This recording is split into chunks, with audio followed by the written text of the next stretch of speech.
अस्सलाम वालेकुम। अस्सलाम नमस्ते सत श्री अकाल। उम्मीद करता हूँ फिट होंगे, बेहतरीन होंगे, अपनी लाइफ अच्छे से एंजॉय करोगे। हम तीनों की तरह देवों के देव महादेव एपिसोड है जी 320 और पार्ट 1 है। लाइक शेयर सब्सक्राइब कर दें। फिर चलते हैं वीडियो की तरफ। इनका नाम है राणा मोहम्मद अली। मोहम्मद समीर खोखर। मलिक सक्रानी पास हो गए। Let's start.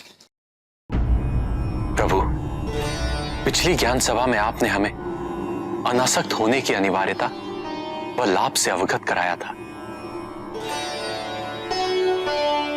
साथ ही हमने दुख एवं भय पर भी चर्चा की थी। प्रभु, आज हम आपसे धन के संचय, उसकी उपयोगिता एवं उसके वितरण के बारे में जानना चाहते हैं। धन आवश्यक है ऋषि अत्रे, क्योंकि धन मूल आवश्यकताओं को पूरा करने में सहायक होता है। किंतु जब कोई व्यक्ति इच्छाओं को आवश्यकता समझने लगे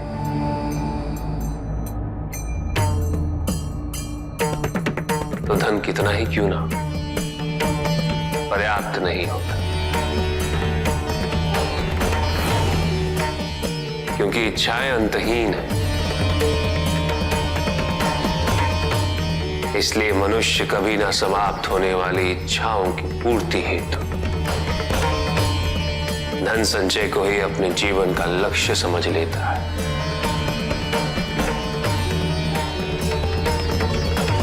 वो लोभी बन जाता है।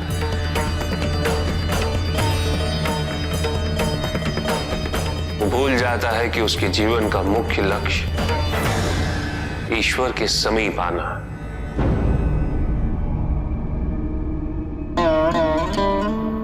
ऐसे लोभी व्यक्तियों को अपनी मृत्यु के समय भी यही दुख रहता है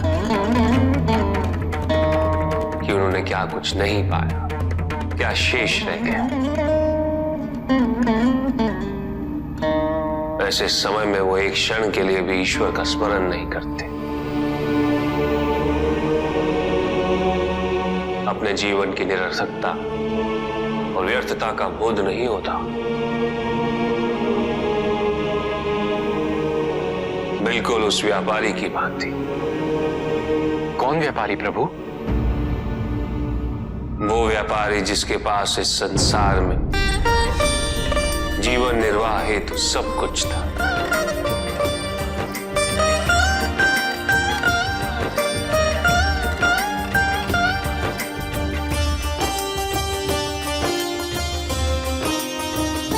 उसके पास घर था, छोटा था किंतु उसके परिवार के लिए पर्याप्त था।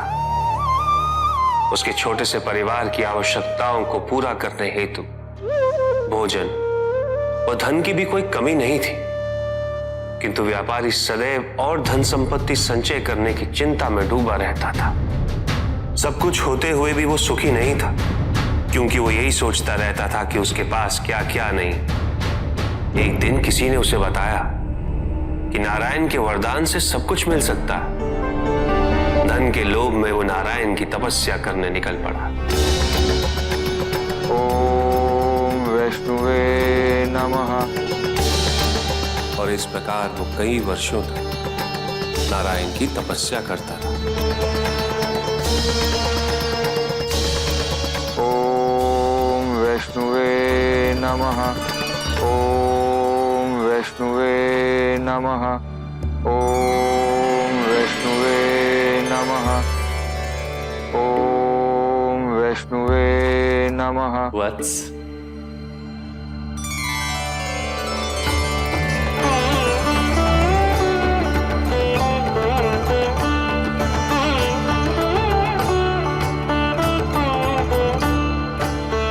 प्रणाम प्रभु।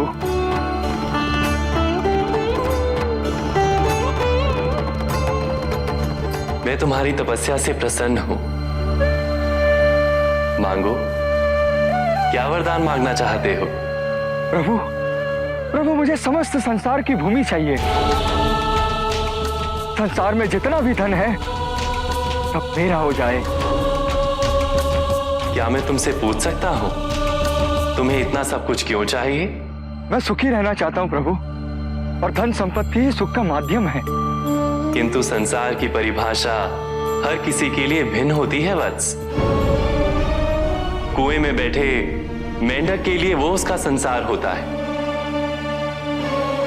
तुम बताओ वत्स, तुम्हारे लिए संसार की क्या परिभाषा है? सब कुछ प्रभु, जो कुछ भी मुझे दिखाई दे रहा है वो सब कुछ संसार ही तो है प्रभु। उचित है। मैं तुम्हें वरदान देता हूं कि जितना भी संसार तुम अपने नेत्रों से स्वयं देख सको वो तुम्हारा होगा, किंतु जो तुम नहीं देखोगे वो तुम्हारा नहीं होगा। अब इस संसार का सबसे धनी व्यक्ति मैं बन जाऊंगा प्रभु, और सबसे सुखी भी।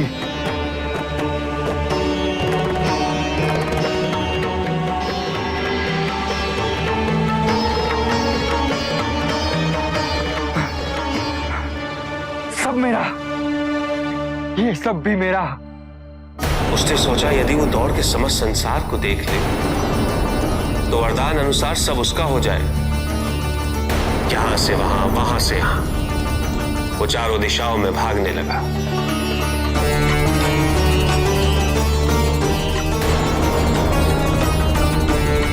जो भी दिखा वो उसे अपना बनाता गया, किंतु उसका लालच कम नहीं, अपितु और बढ़ता गया।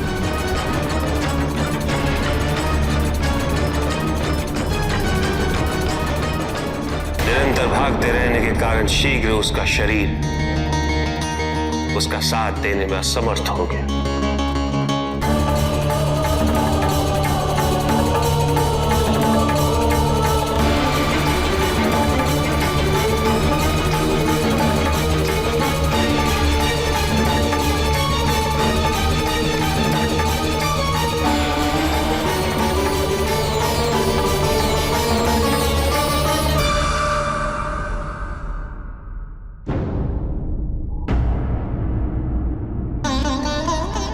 और इस प्रकार उसके पास केवल उतनी ही भूमि रही जिस पे उसका मृत शरीर पड़ा हुआ था।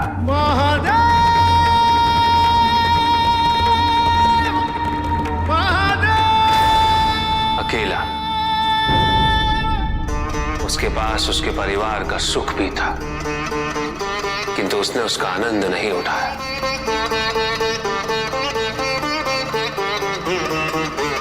इसलिए सुखी जीवन हेतु धन की प्रचुरता नहीं,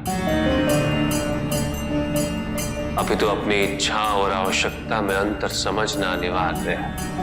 किंतु प्रभु, जो पहले से ही धनी हो उसे क्या करना चाहिए? धन चाहे कितना भी हो ऋषियत्र, मूल आवश्यकताएं तो केवल उतनी ही। तन ढकने के लिए वस्त्र,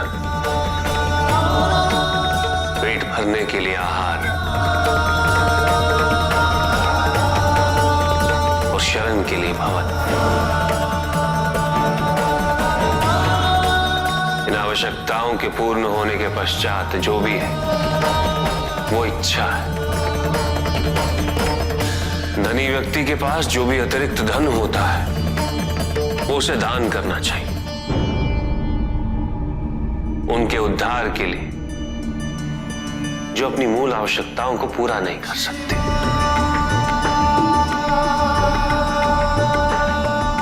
ऐसा करने से संसार में समानता होगी, द्वेष नहीं होगा, सद्भावना बनी रहेगी। किंतु कुछ व्यक्ति इस तथ्य को समझ ही नहीं पाते। उन्हें अपने एकत्रित किए हुए धन से इतना मोह हो जाता है कि वो उसका एक अंश भी किसी और को नहीं देना चाहते।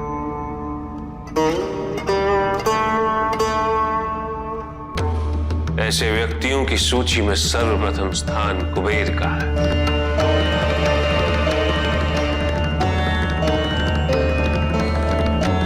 इस संसार में सबसे अधिक धन उन्हीं के पास है।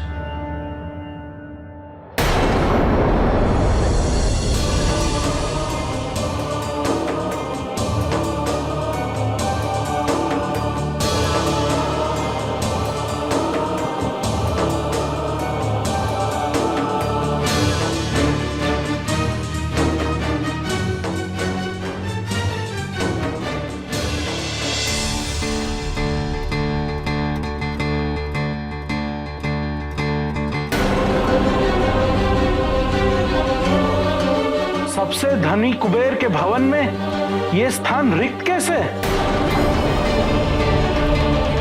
शीघ्र ही मुझे यह स्थान धन से भरना होगा। राजा कुबेर,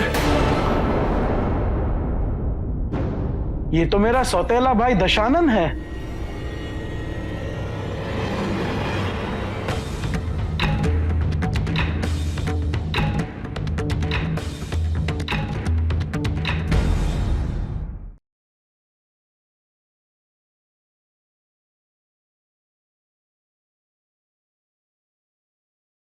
जी ज्ञान सभा हो रही है जी, और शिव जी बता रहे हैं धन दौलत के बारे में। उन्होंने बताया, उन्होंने कहा कि बिल्कुल ये बात सही है कि धन दौलत जो है वो होना चाहिए, जरूरी है। धन दौलत से जो इच्छाएं हैं वो पूरी होती हैं, इस बात में कोई शक नहीं है, लेकिन होना उतना ही चाहिए जितनी आवश्यकता है, जितनी जरूरत है। और जितनी जरूरत अगर पूरी हो रही हो तो इंसान उसमें खुश नहीं होता, उससे ज्यादा की वो ख्वाहिश करता है, तो जो उसके पास होता है वो भी नहीं रहता। इन्होंने एक व्यापारी जो है उसकी कथा सुनाई। उन्होंने कहा कि एक व्यापारी था, उसका अच्छा खासा गुजारा हो रहा था। उसके पास जितना घर, जितना परिवार था, उसके माध्यम से वो घर जो उसके पास था वो काफी था। मतलब दो उसके बच्चे थे, एक पत्नी थी, तो जितना उसका भवन बना हुआ था वो बहुत था उनके लिए। उसकी पत्नी, उसके बच्चे बड़े खुश थे। खाने के लिए भोजन की भी कोई मसला नहीं था, वो भी ठीक था।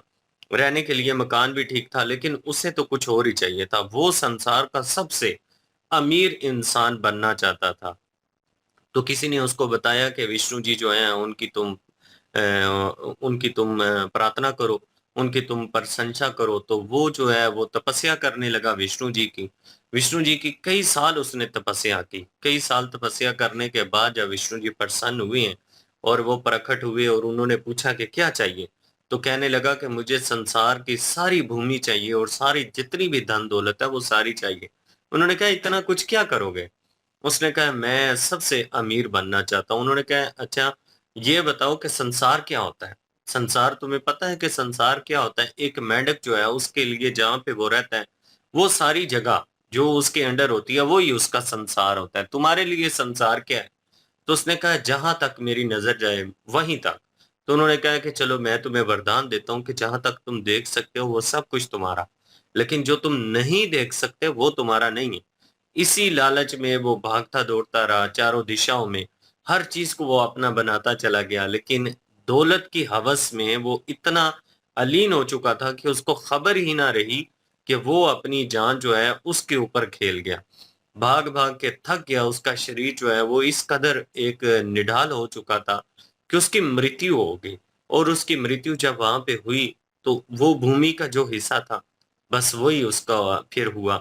ना बीवी रही, ना बच्चे रहे, कुछ भी ना मिला। मतलब कि बहुत ज्यादा अगर लालच किया जाए तो जो पास होता है वो भी खो जाता है। तो इसलिए जो पास हो उसी में इंसान को खुश रहना चाहिए।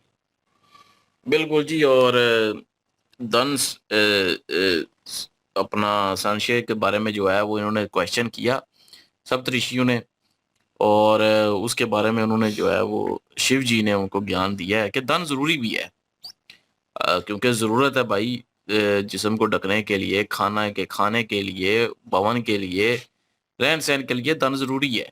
लेकिन जो ख्वाहिशों को जो है वो अपनी जरूरत समझने लग जाते हैं तो वो लोग जो हैं वो लालची हो जाते हैं। फिर वो लालच में सब कुछ जो है हड़प करने की कोशिश करते हैं। यहाँ पे कितनी ऐसी मिसालें हैं कि लोगों का हक मार लेते हैं, लोगों की जगहों पे कब्जे कर लेते हैं ना हक, क्योंकि उनकी लालच खत्म नहीं होती। 2 नंबर चीजें बेचना शुरू कर देते हैं, शॉर्टकट ढूंढते हैं, लोगों से छीनते हैं, चोरियां करते हैं, डकैतियां करते हैं कि हम अमीर हो जाएं। तो ये सारे जो है वो उन्होंने यही बताया कि अमीर होने के लिए अपनी ख्वाहिशों को जरूरत समझ समझ के और लालची हो जाते हैं। फिर तो उन्होंने फिर जो है एक वही के एक मिसाल भी दी। अब देखें उसके पास सारा कुछ था,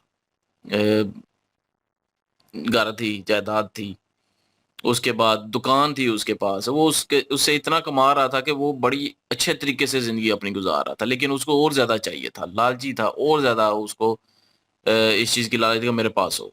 फिर उसने क्या किया, आखिर आ जाके जो है उसको मौत मिल गई। इतने साल जो है वो तपस्या भी की, लेकिन उसको मौत आ गई और सिर्फ उतनी जगह जो है वो मिली जितने हिस्से में वो मरा हुआ था, वहीं पे उसकी हड्डियां जो भी वो ज़ाहिर है गल सड़ गई, वही उसको मिली जगह, और वो भी उसकी ना हुई फिर भी। तो खैर ये सारी उन्होंने जो है वो कथा बताई उस व्यापारी की, और इससे सबक हासिल करना चाहिए सबको कि जितनी ज़रूरत है अगर उतना मिलता रहे तो शुक्र करें। इससे ज़्यादा जो है वो ठीक है, अगर आप कमा सकते हैं तो कमाएं, इज़्ज़त के तरीके से, हलाल के तरीके से, ईमानदारी के तरीके से जो है वो कमाएं, तो हराम जो है उस कमाई से बचें।